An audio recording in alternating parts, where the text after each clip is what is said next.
So we're making chili here for Super Bowl. It's the easiest recipe in the world.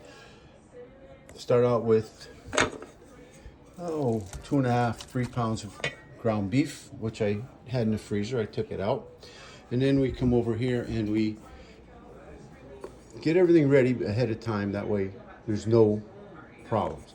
In here is a large onion, four to five cloves of garlic, 2 jalapenos, and 2 cherry peppers. In this bowl, I've got a quarter of a teaspoon of clove, a half a teaspoon of cayenne pepper, a teaspoon and a half of cocoa powder, and about a half a teaspoon of cinnamon. Then I use, in this particular recipe, there's 3 cans of red kidney beans, which I drain.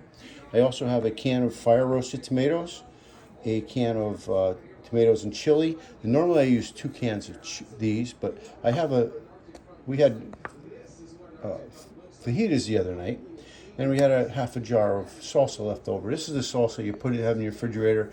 The next time you make nachos or whenever you need it, it's been sitting there for 2-3 weeks. There's a little fuzz around it. You end up throwing it away. So I throw it in the chili. So it's basically brownie hamburger in a pan. Once it's browned, you add all the ingredients, and then just let it set. The only thing you can do now, you can make this meatless by not adding ground beef. So use more beans, or you can use ground turkey, ground chicken. You can use a combination of ground beef and ground sausage if you like.